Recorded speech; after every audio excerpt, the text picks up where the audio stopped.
ইবনে ওমর রাদিয়াল্লাহু আনহু সফর অবস্থায় রোজা রাখতেন না, আর মুকিম অবস্থায় রোজা ছাড়তেন না। অবশ্যই তার ব্যাপারে রাসূল সাল্লাল্লাহু আলাইহি ওয়াসাল্লামের একটি বাণী যথেষ্ট।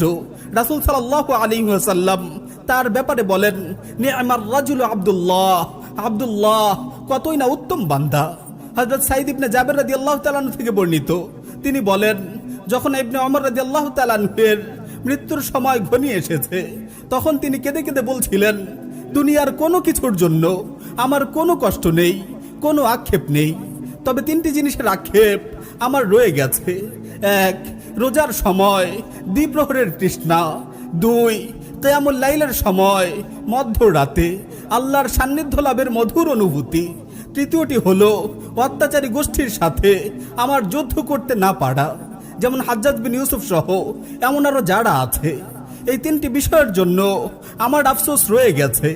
অর্থাৎ দিনের বেলায় আর কখনো রোজা রাখতে পারবো না, রাতে আর কখনো দীর্ঘ সময় দাঁড়িয়ে দাঁড়িয়ে সালাত আদায় করার সুযোগ হবে না, এবং এই জালেমের সাথে আমি যুদ্ধ করতে পারলাম না।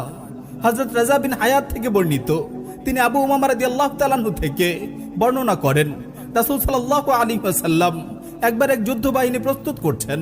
তখন আমি তার কাছে এসে বলেছি, ইয়া রাসূলুল্লাহ, আমার জন্য শাহাদাতের দোয়া করুন। তখন রাসূল সাল্লাল্লাহু আলাইহি ওয়াসাল্লাম বললেন, আল্লাহুম্মা সাল্লিমহুম ওয়া গান্নিমহুম, হে আল্লাহ, তাকে আপনি নিরাপদ রাখুন এবং গনিমতের অংশীদার করুন। অতঃপর আমি যুদ্ধ করেছি, নিরাপদেই ফিরে এসেছি এবং গনিমতও পেয়েছি। এভাবে রাসূল সাল্লাল্লাহু আলাইহি ওয়াসাল্লাম 3 বার বলেছেন। তারপর আমি তার কাছে এসে বললাম, ইয়া রাসূলুল্লাহ, আমি আপনার কাছে 3 বার এসেছি আমার শাহাদাত লাভের দোয়া করার জন্য, কিন্তু আপনি আমার জন্য নিরাপদে যুদ্ধ থেকে ফিরে আসার এবং গনিমত লাভের দোয়া করেছেন। আপনার দোয়ায় সত্য প্রমাণিত হয়েছে। অতএব আপনি আমাকে এমন কোন আমলের কথা বলুন যা দ্বারা আমি জান্নাতে প্রবেশ করতে পারবো।